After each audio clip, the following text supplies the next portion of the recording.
Hello everyone friends, ನಾನು previous ವಿಡಿಯೋದಲ್ಲಿ ಈ ಒಂದು ವೆಯ್ಟ್ ಲಾಸ್ ಪೌಡರ್ ಬಗ್ಗೆ ನಿಮ್ಮ ಹತ್ರ ಶೇರ್ ಮಾಡಿದ್ದೆ. ಸೊ ತುಂಬಾ ಜನ ತುಂಬಾ ತರ ಕಮೆಂಟ್ ಮಾಡಿದ್ರಿ. ನೀವು ಎಲ್ಲಾ ಕ್ವಶನ್ಗೂ ನಾನು ಈ ಒಂದು ವಿಡಿಯೋದಲ್ಲಿ ಆನ್ಸರ್ ಮಾಡ್ತಾ ಇದ್ದೀನಿ. ಸೊ ಪ್ರೆಗ್ನೆಂಟ್ ಇರುವಾಗಲೇ ಯೂಸ್ ಮಾಡ್ತಿದ್ದೀರಾ ಅಂತ ಎಲ್ಲ ಕೇಳ್ತಿದ್ರಿ. ಸೊ ಇಲ್ಲ, ನಾನು ಪ್ರೆಗ್ನೆಂಟ್ ಇರುವಾಗ ನಾನು ಪೌಡರ್ನ ಪ್ರಿಪೇರ್ ಮಾಡಿ ಇಟ್ಕೊಂಡಿದ್ದೆ.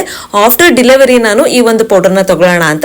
ಸೊ ಸ್ವಲ್ಪ ಜನ ಕಮೆಂಟ್ ಮಾಡಿದ್ರಿ, ಸೊ ಯಾವಾಗ ತಗೋಬೇಕು ಅಂತ. ಸೊ ನಾನು 1 ಮಂತ್ ಆದ್ಮೇಲೆ, ಅಂದ್ರೆ ಮಗುವಾಗಿ 1 ಮಂತ್ ಆದ್ಮೇಲೆ ತಗೊಳಕ್ ಸ್ಟಾರ್ಟ್ ಮಾಡಿದೆ. ತುಂಬಾ ಚೆನ್ನಾಗಿ ಹೊಟ್ಟೆ ಕರಗುತ್ತೆ. ಸೊ ಪ್ರೆಗ್ನೆಂಟ್ ಇಲ್ಲ ಅಂದ್ರೂ ಕೂಡ ನೀವು ತಗೊಬಹುದು. ವೆಯ್ಟ್ ಲಾಸ್ ಮಾಡೋರು ಸಿಕ್ಕಾಬಟ್ಟೆ ತುಂಬಾನೇ ಚೆನ್ನಾಗಿ ವರ್ಕ್ ಆಗುತ್ತೆ. ಮಿರಾಕಲ್ ಪೌಡರ್ ಅಂತಾನೆ ಹೇಳ್ಬೋದು. So early morning hot water ಜೊತೆಗೆ ಈ 1 ಸ್ಪೂನ್ ಹಾಕೊಂಡು ಏನು ತಗೋಬಾರ್ದು, ಖಾಲಿ ಹೊಟ್ಟೆಲಿ ನೀವು ತಗೊಂಡ್ರೆ ತುಂಬಾ ಚೆನ್ನಾಗಿ ವರ್ಕ್ ಆಗುತ್ತೆ. ಸೊ ನಿಮ್ಗೆ 1 ಮಂತ್ ಅಲ್ಲೇ ರಿಸಲ್ಟ್ ಗೊತ್ತಾಗುತ್ತೆ. ಸೊ ಬೆಲ್ಲಿ ಫ್ಯಾಟ್ ಕರಗಿಸೋರ್ಗಂತೂ ಒಳ್ಳೆ ರಿಸಲ್ಟ್ಸ್ ಇದು. ಸೊ ಯಾರೆಲ್ಲ ಟ್ರೈ ಮಾಡ್ಬೇಕು ಒಂದ್ಸರಿ ಟ್ರೈ ಮಾಡಿ ನೋಡಿ. ತುಂಬಾ ಜನ ಕಮೆಂಟ್ ಮಾಡಿದ್ರೆ ನಂಗೆ 2 ಮಂತ್ಸ್ ಇದೆ, 3 ಮಂತ್ಸ್ ಇದೆ, ತಗೋಬೋದಾ ಅಂತ. ಆಬ್ವಿಯಸ್ಲಿ ಆರಾಮಾಗಿ ತಗೋಬಹುದು, ಏನೂ ಪ್ರಾಬ್ಲಮ್ ಆಗಲ್ಲ, ಯಾವುದೇ ಒಂದು ಸೈಡ್ ಎಫೆಕ್ಟ್ಸ್ ಆಗೋದಿಲ್ಲ. ನನಗಿವಾಗ ಮಗುವಾಗಿ 2 ಮಂತ್ಸ್ ಆಯ್ತು. ಸೊ ನಾನು ಕೂಡ 1 ಮಂತ್ ಇಂದ ಆಗಿದ್ದನ್ನು ತಗೊಂತಾ ಇದ್ದೀನಿ. ಸೊ ಒಳ್ಳೆ ರಿಸಲ್ಟ್ಸ್ ಇದೆ. ಸೊ ನೀವು ಕೂಡ ಒಂದ್ಸರಿ ಮನೆಯಲ್ಲಿ ಟ್ರೈ ಮಾಡಿ ನೋಡಿ.